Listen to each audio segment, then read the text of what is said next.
warahmatullahi wabarakatuh. Waalaikumsalam warahmatullahi wabarakatuh. Innal hamdalillah nahmaduhu wa nasta'inuhu wa nastaghfiruh wa na'udzu billahi min shururi anfusina wa min sayyiati a'malina. May yahdihillahu fala mudilla lahu wa may yudlil fala hadiya lahu.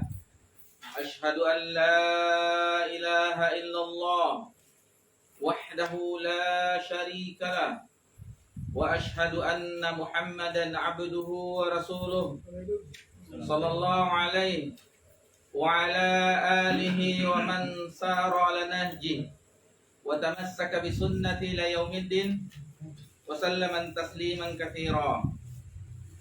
Ya ayyuhalladzina amanu taqullaha haqqa tuqatih wa la tamutunna illa wa antum muslimun.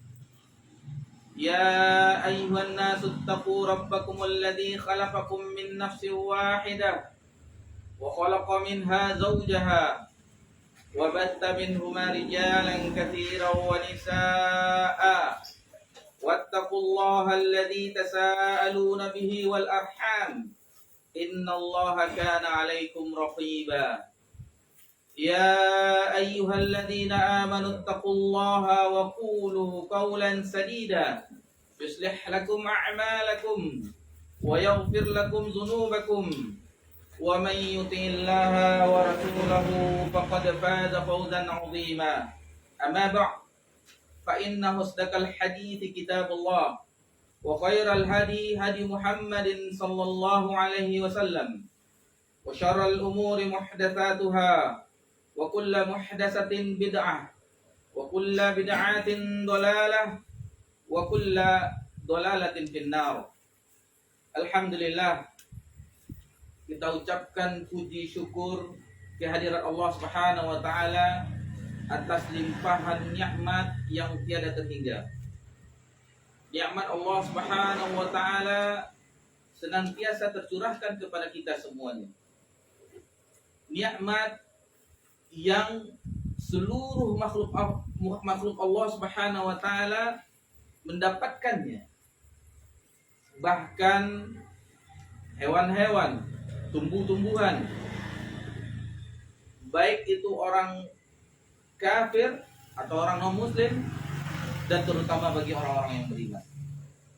Jadi ini adalah nikmat yang sungguh, nikmat yang besar, nikmat iman ini. Dan nikmat seseorang didorong untuk melakukan ketaatan. Nikmat seseorang dimudahkan di dalam memahami agama ini. Dan nikmat apabila seseorang memperhatikan bagaimana nikmat Allah Subhanahu wa taala tercurahkan, maka tidak ada dan tidak lain di dalam jiwanya terbetik rasa syukur kepada Allah Subhanahu wa taala. Kemudian salawat beriringkan salam kepada Nabi kita, Nabi besar Muhammad sallallahu alaihi wasallam. Dan di antara bukti kecintaan kita di malam yang berbahagia ini, di akhir bulan Safar, tanggal 29 Safar 1444 Hijriah, kita melanjutkan pelajaran kita bersama-sama mempelajari hadis-hadis yang disusun oleh Imam An-Nawawi di dalam matan Arba'in An-Nawawiyah. Dan di malam yang berbahagia ini, insyaallah kita akan mempelajari hadis yang ke-11. Untuk itu sebelum kita mulai, seperti biasanya akan dibacakan oleh saudara kita Akhuna Abu Faruk. Tafadhol. Hadis ke-11, tinggalkanlah apa yang meragukan. An Nabi Muhammad Hasan bin Ali bin Abi Thalib sibti Rasulullah sallallahu alaihi wasallam wa Rayhanati radhiyallahu anhu qala hafizu min Rasulillah sallallahu alaihi wasallam da' ma yaribuka ila ma la yaribuka. an-Nasa'i wa qala at-Tirmidzi haditsun hasan sahih. Dari Abu Muhammad Al-Hasan bin Ali bin Abi Thalib, cucu Rasulullah Shallallahu Alaihi Wasallam dan kesayangannya radhiyallahu anhuma, ia berkata, aku hafal hadis dari Rasulullah Shallallahu Alaihi Wasallam, tinggalkanlah apa yang meragukanmu kepada apa yang tidak meragukanmu. Hadis riwayat At-Tirmidzi dan An-Nasa'i. Tirmidzi berkata, hadis ini hasan sahih. Baik. Jazakumullah khairan. Barakallahu fiik. Itulah hadis yang ke-11 yang barusan dibacakan oleh akhuna Abu Faruq. Baik, kita akan mencoba untuk menjelaskan hadis yang di antara kaidah di dalam agama kita ini, hadis yang sangat pendek. Lalu dari ini muncullah kaidah yang sangat besar di dalam agama kita. An Abi Muhammadin, dari Abu Muhammad. Abu Muhammad adalah kunyah dari Hasan bin Ali. Kunyahnya Abu Muhammad. Hasan bin Ali ibni Abi Thalib, sibti Rasulullah sallallahu alaihi wasallam wa raihanati. Jadi beliau adalah cucu dari Rasulullah SAW dan buah hatinya, penyejuk jiwanya. Kita sejenak membacakan tentang biografi beliau Al-Hasan, yang bagaimana kita simpulkan dari beberapa referensi bahwasanya beliau lahir pada tahun ketiga Hijriah. Tahun ketiga Hijriah, berbeda ulama sejarah ahli tarikh apakah itu di bulan Sya'ban atau di bulan Ramadan. Yang jelas beliau lahir di tahun ketiga Hijriah. Lalu ibunya adalah anak perempuan dari Nabi sallallahu alaihi wasallam, Fatimah binti Muhammad radhiyallahu anha. Dan ayahnya adalah Ali bin Abi Thalib. Dan ini kita telah mengenalnya, salah satu di antara Khalifah Ar-Rasyidin. Di sini dijelaskan sibti karena dia adalah cucu dari anak perempuan. Adapun kalau cucu dari anak laki-laki disebut dalam bahasa Arabnya hafid. Hafid. Kalau ini sibti. Sama dengan akhi, ukhti, ammi, khullah dan segala macamnya. Jadi dibeda-bedakan. Kalau kita sama paman, bibi, saudara laki-laki, saudara perempuan. Bahasa Arab seperti itu juga. Cuman dari segi cucu sama kan, cucu saya tidak ada dari cucu dari anak laki-laki, cucu anak. Kalau di bahasa Arab ada sibti, ada hafid. Baik.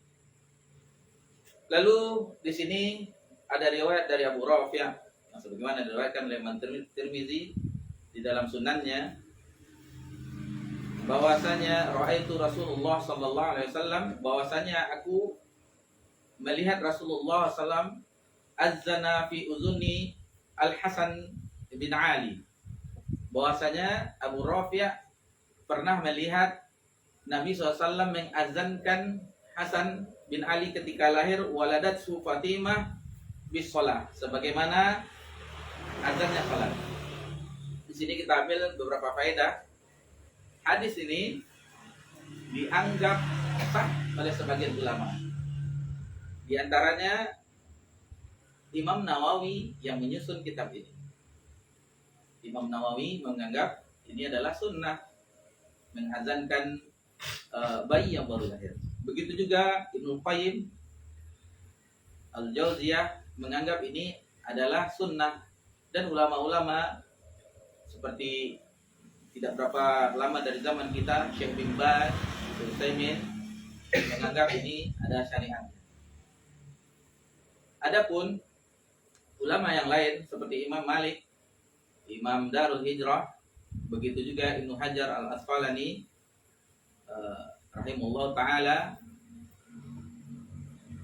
dia menganggap bahwa hadis ini dhaif karena ada salah satu dari perawinya yaitu Asim bin Abdullah yang dihukumi oleh para ulama alul hadis sebagai riwayat yang dhaif sehingga derajat hadisnya dhaif. Dan begitu juga hasil penelitian takhrij dari Syekh Albani menganggap hadis ini dhaif. Ala kulli hal, terhadap perbedaan fikih ini, maka di sini kita diminta berlapang dada. Seandainya kita melihat saudara kita mendapatkan karunia lahirnya anaknya lalu diazankan, jangan langsung kita nggak ada azannya, ini bid'ah. Jangan seperti itu, karena ulama berbeda pendapat tentang hukumnya. Bahkan ada mengazankan di sebelah telinga kanan dan mengiqomahkan di sebelah telinga sebelah kiri. Di tentang fikih ini biasa berbeda para ulama.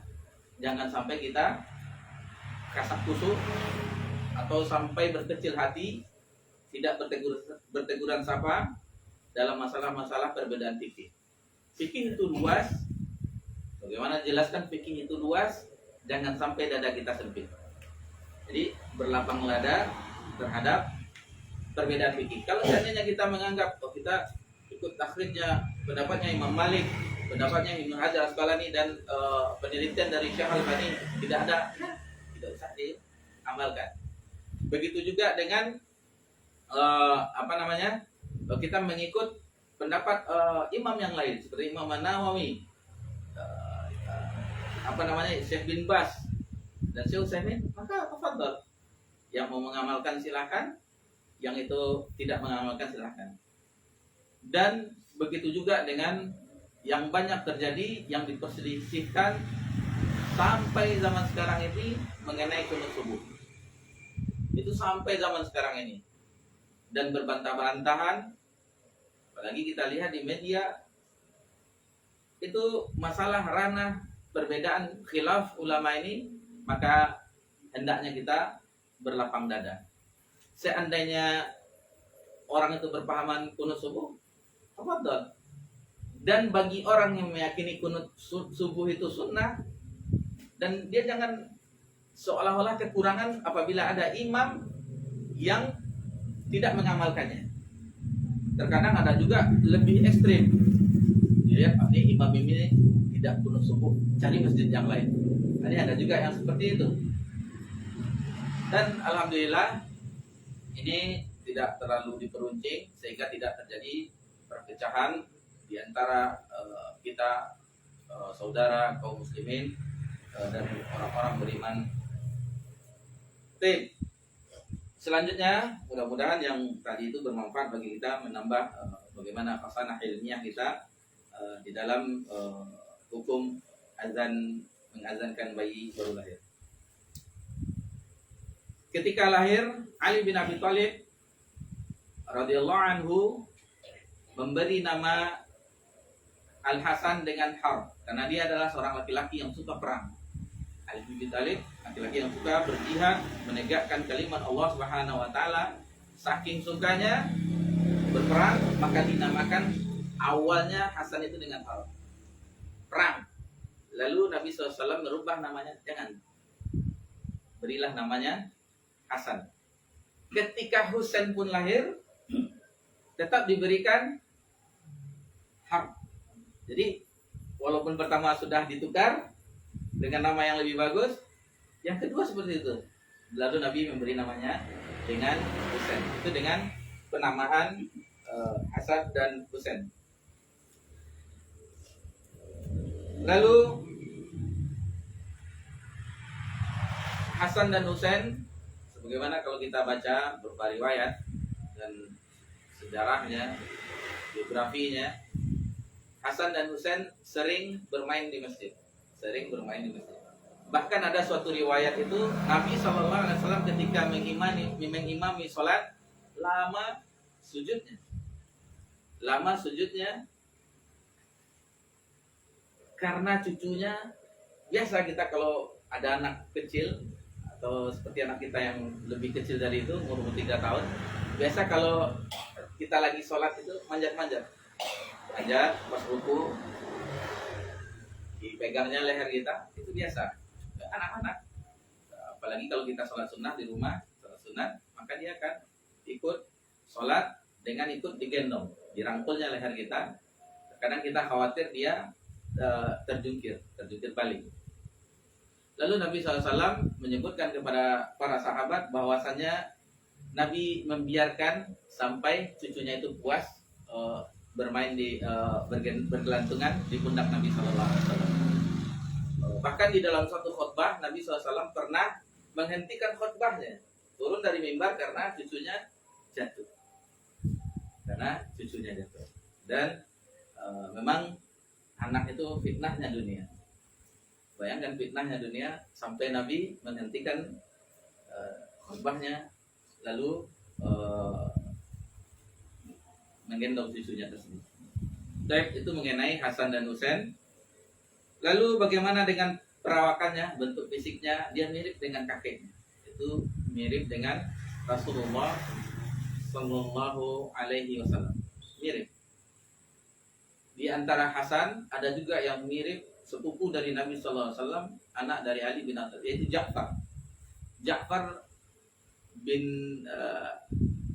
Abi Thalib. Itu perawakannya juga mirip dengan Rasulullah SAW. Ada beberapa dari Ahlul Bait itu yang perawakannya mirip dengan Nabi SAW, sehingga kalau sekilas itu seolah Nabi SAW yang sedang berjalan.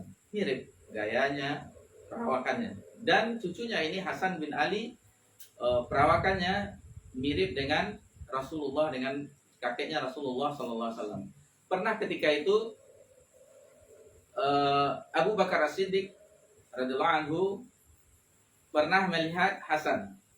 Lalu diambilnya Hasan dan digendongnya, ditaruhnya di pundaknya. Maka Abu Bakar mengatakan sesungguhnya ini mirip dengan Rasulullah, bukan mirip dengan Ali, katanya. Lalu Ali ketika mendengar itu cuma tersenyum saja. Memang dari perawakan Hasan itu mirip dengan kakeknya.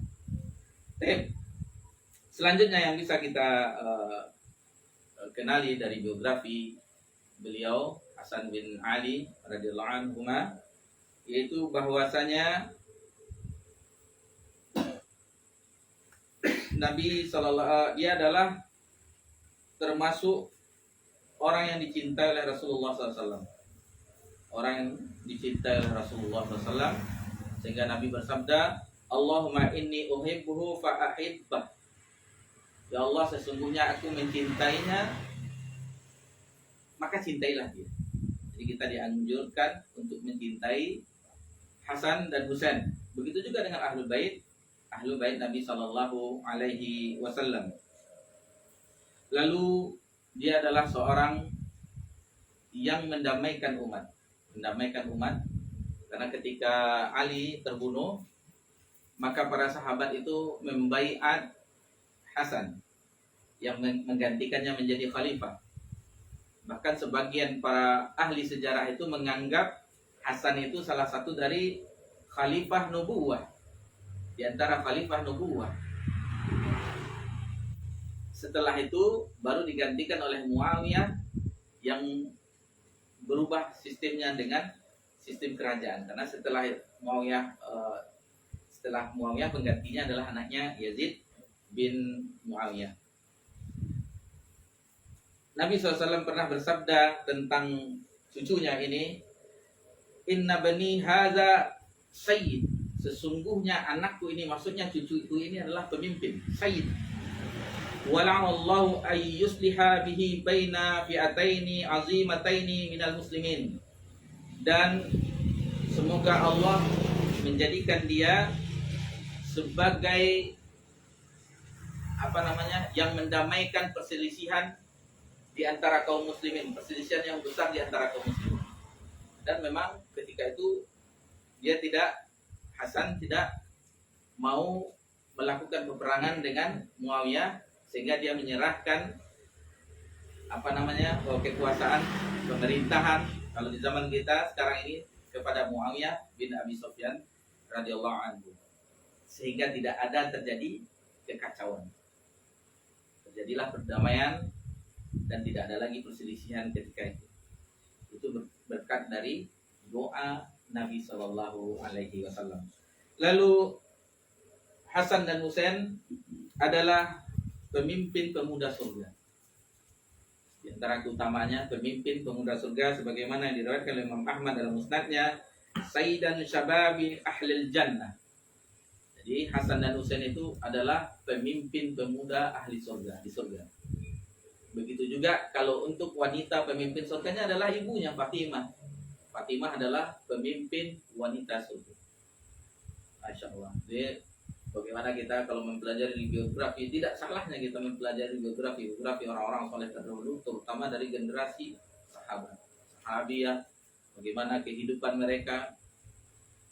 Dan seandainya kita sering sebutkan setiap mulai kajian kita membahas biografi para ulama, terutama para sahabat, seandainya tidak diriwayatkan dengan sanad yang sahih, seolah-olah kita tidak percaya bagaimana mereka, taat mereka, keimanan mereka, kelembutan hati mereka, bagaimana perjuangan mereka terhadap Islam ini. Mereka lebih mendahulukan mengorbankan semua harta jiwa mereka demi tegaknya agama Allah Subhanahu wa taala.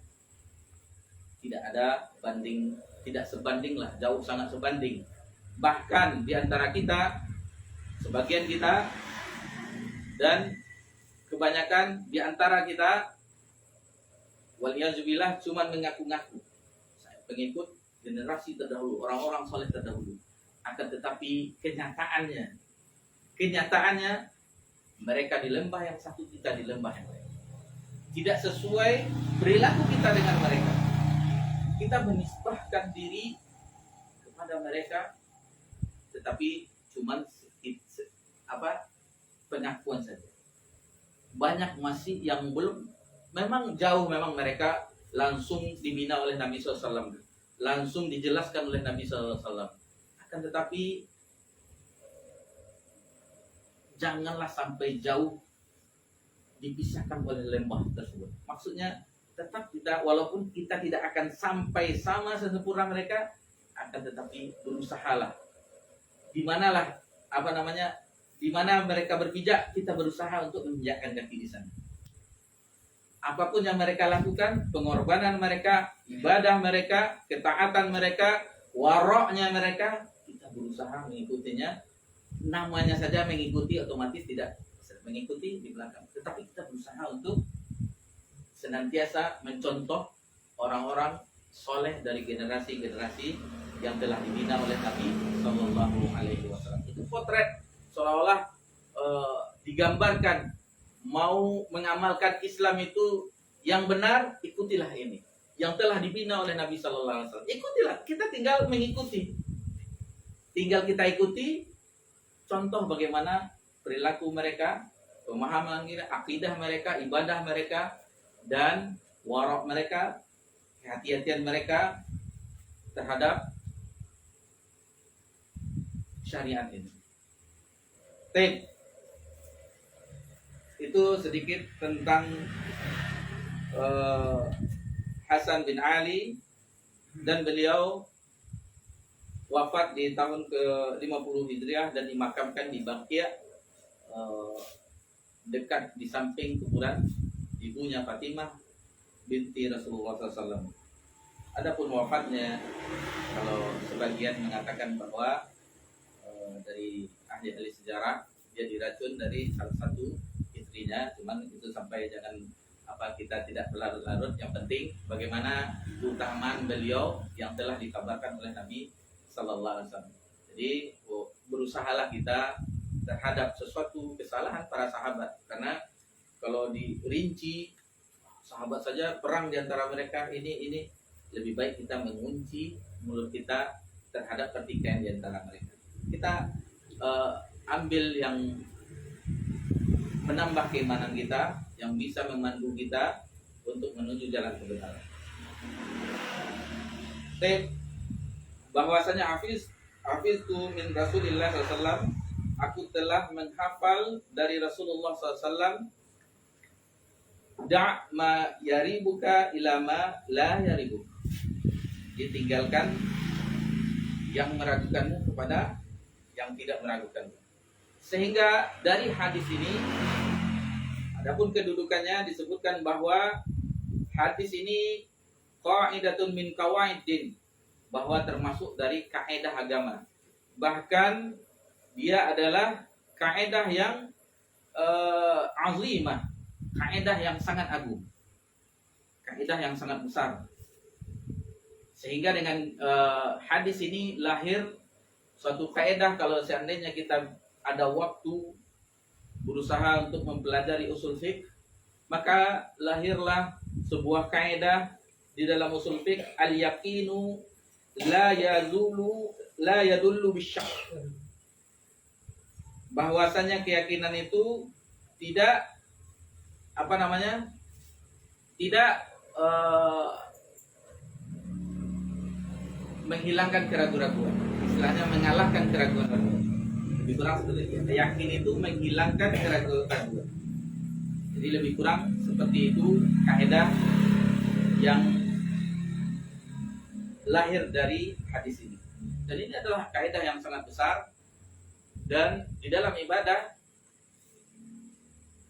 ada seseorang, dan kita pun pernah merasakannya, was-was. Seperti apakah kita buang angin atau tidak. Ada rasa was-was. Ini karena kita digoda oleh salah satu setan, sehingga kita ragu-ragu, dibikin was-was. Apakah kita ini batal wudhunya atau tidak. Maka datanglah riwayat dari Nabi SAW yang diriwayatkan dari Abdullah bin Zaid, di mana Imam Bukhari dan Muslim meriwayatkannya, bahwasanya la yansarif, kata Nabi SAW. Nabi merintahkan, janganlah kamu berpaling meninggalkan salatmu hatta yasma' sautan, sehingga kamu mendengar suara, au yajida rihan, atau mencium bau. Karena itu yakin. Berarti pertama kan ragu-ragu, sehingga ketika berbunyi dia berbunyi huruf shin. Nah, itu berarti dah batal. Atau aroma yang tidak sedap, aroma yang bau, maka itu yakin dengan batalnya wudhu. Dan ada juga contoh yang lainnya. Biasanya sholat sendiri kita dibisiki dengan keraguan-raguan, digoda oleh setan, was-was dalam dada hati kita. Ketika sholat, terutama sholat sendiri, misalnya sholat sunat, maka kita ragu, ini rakaat keberapa, rakaat kedua, ketiga, keberapa. Biasa, karena ketika kita sholat itu tetap dia, setan itu, iblis itu mengganggu kita. Dia tidak akan senang bagaimana kita mengupayakan terhadap anak cucu Adam ini celaka semuanya, tersesat semuanya. La'uyannahum ajma'in, akan disesatkan mereka semuanya. Dan itu memang ikrarnya ketika dia telah dikutuk oleh Allah Subhanahu wa taala. Lalu kita yakinkan hati kita berada di rakaat berapa. Lalu diakhiri dengan sujud sahwi. Sujud sahwi. Misalnya kata ulama, pilihlah yang kita yakini itu rakaat yang paling sedikit.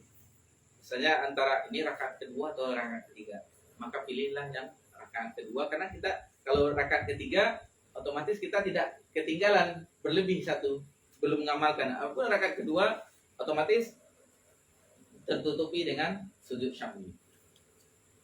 Lalu satu contoh lagi, misal kita lewat di depan rumah seseorang, lalu dia membuang air, kena kita. Lewat di dekat pintunya misalnya, pas dia lewat membuang. Lalu jangan sampai kita oh ini air apa nih yang disiramnya nih? Jangan sampai ditanya-tanya, karena hukumnya asal air itu adalah suci. Apa air najis atau bagaimana? Nah, kayak gitu.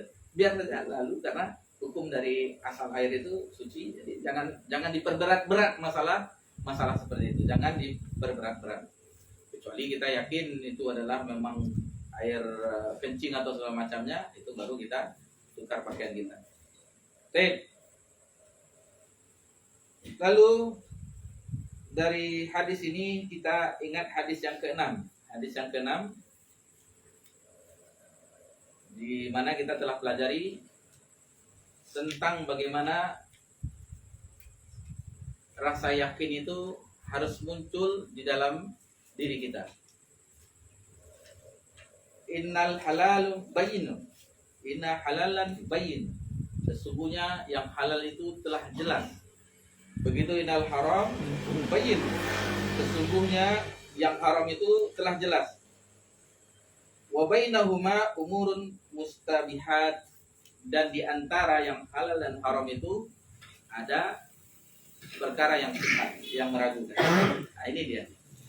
Setelah kita bahas di pertemuan kita di hadis yang ke-6, bagaimana jelasnya, yakinnya, tidak ada keraguan-keraguan, sehingga itu membuat kita tenang, membuat kita tidak gelisah.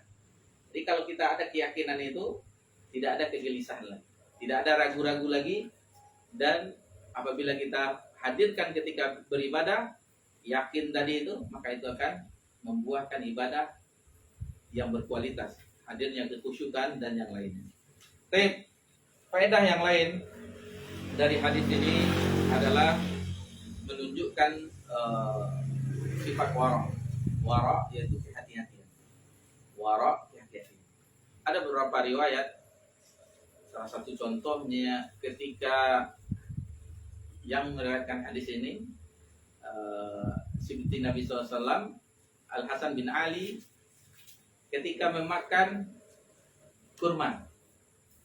Ketika memakan kurma, maka itu dikhawatirkan apakah itu kurma sedekah atau bagaimana. Sehingga ketika itu Nabi SAW memerintahkan kepada cucunya untuk istilahnya memuntahkan, karena ahli bait Nabi SAW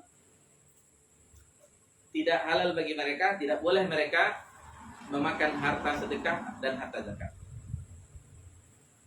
Ini mengingatkan kita akan sahabat Salman Al-Farisi radhiyallahu anhu, ketika itu masih statusnya dalam keadaan budak, belum merdeka.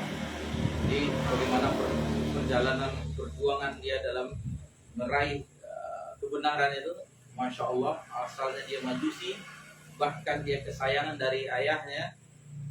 Dia yang menghidupkan api yang untuk disembah orang-orang majusi, karena majusi adalah penyembah api.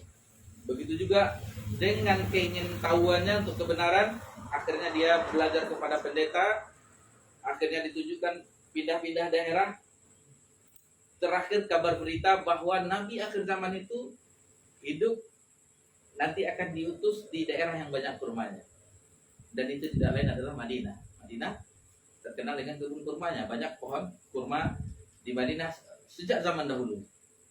Bahkan orang-orang Yahudi telah tinggal di situ, karena mereka mengetahui Nabi Muhammad, ya'rifunahu kama ya'rifu abna'ahum. Mereka mengenal Nabi Muhammad itu sebagaimana mereka mengenal anak mereka. Tahu mereka akan diutusnya di Madinah.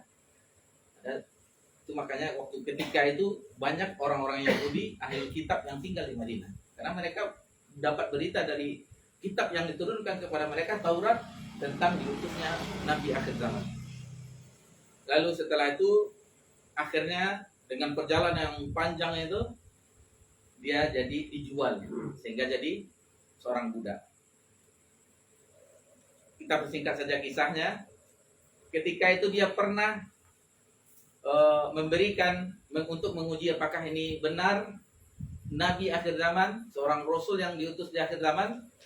Pernah dia, Salman Al-Farisi, memberikan kurma, satu tempat kurma kepada Nabi SAW. Ini adalah sedekah. Lalu Nabi tidak memakan. Nabi tidak memakan, Nabi bagikan kepada, diperintahkan sahabat, silakan. Lalu di lain hari berikutnya, Salman Al-Farisi memberikan Nabi ini hadiah. Maka Nabi ikut memakan. Dari kisah tadi, yang tentang kehati-hatian tadi, maka kita mengetahui bagaimana waraknya dari hadis ini harus ada di dalam jiwa kita, diri kita, sifat warak. Lalu kisah kita bawakan lagi kisah Abu Bakar As-Siddiq radhiyallahu anhu ketika pernah diberi minum oleh seorang budak atau mantan budak, pernah diberi minum. Setelah minum diberitahukannya bahwa dapat kabar bahwa itu dari penghasilan perdukunan, semacam ramal-ramalan itulah. Maka ketika itu Abu Bakar mengorek-ngorek kerongkongannya sehingga keluar dimuntahkan semua susu yang diminum. Bayangkan kehati-hatian orang-orang terdahulu. Apa bedanya dengan zaman kita? Kalau zaman kita, kalau kita boleh istilahkan pangkat 3, halal haram hantam terus. Tidak memikirkan dari mana dapatnya, apa yang halal, yang haram. Yang penting banyak, yang penting jumlahnya banyak. Waliyahillah, dan memang kita nyatakan. Terkadang ini salah satu yang perlu kita nasihatkan bagi ikhwan kita yang telah menampakkan sunnah dari muamalah. Ini kita ingatkan diri kita dan semuanya atau siapa yang mendengarkan, muamalah tentang hutang. Ini banyak yang terjadi dan mungkin di antara kita ada juga yang mengalaminya. Ketika dia bermuamalah, berhutang, meminjam duit saudaranya, akhirnya menghindar. Ketika ditanya, jawabannya setiap berjumpa afwan, bahkan menghindar. Yang dahulunya saling duduk di majelis ilmu, berdekatan, sekarang ada di pojok kanan, satu di pojok kiri. Padahal sering berjumpa, dan ini harus kita ingatkan agar seandainya kita tidak mampu, beri keterangan. Saya belum keadaan sedang lemah ekonomi seperti ini setelah pandemi, jelaskan. Jadi orang itu yang memberikan kita pinjaman itu tidak berkecil hati. Ini kita harus melatih, jangan sampai kita penampilan saja, harus kita terapkan di amalan kita. Itu diantara contoh banyak diantara generasi bagaimana orang-orang soleh terdahulu, para ulama Abdullah bin Mubarak dan Muhammad bin Sirin yang lainnya, tentang kehati-hatian mereka terhadap yang dikonsumsi yang mengenyangkan, seperti yang kita bahas di hadis sebelumnya, hadis yang ke-10. Innallaha thayyibun wa la yuqbal illa thayyiban. Sesungguhnya Allah itu maha baik dan tidak menerima kecuali yang baik-baik. Jadi harus kita perhatikan apa yang kita konsumsi untuk mengenyangkan perut kita. Yang terakhir yang kita ambil pelajaran dari hadis ini, bahwasanya seseorang yang alhamdulillah Allah bergerakkan hatinya karena azan bisa sudah berkumandang, kita ingatkan kita bahwasanya semua kebenaran yang kita pelajari di majelis-majelis ilmu, bukan di sini saja, di mana saja masjid yang lain dan bukan baru alhamdulillah atau di media-media, jangan kita menjadi seorang yang ragu. Karena Allah Subhanahu wa taala berfirman dalam surah Al-Imran ayat 60, "Al-haqqu min rabbika fala takun minal mumtarin." Maka janganlah kamu, kebenaran itulah kebenaran dari Rabbmu, maka janganlah kamu menjadi orang yang ragu. Ya. Demikianlah sedikit pembahasan, mudah-mudahan pembahasan ini bermanfaat terutama bagi kami yang menyampaikan dan bagi antum yang bersedia hadir pada malam hari ini, dan kami ucapkan jazakumullah khairan. Baik, kita tutup dengan subhanallahi wa bihamdihi, Assalamualaikum warahmatullahi wabarakatuh.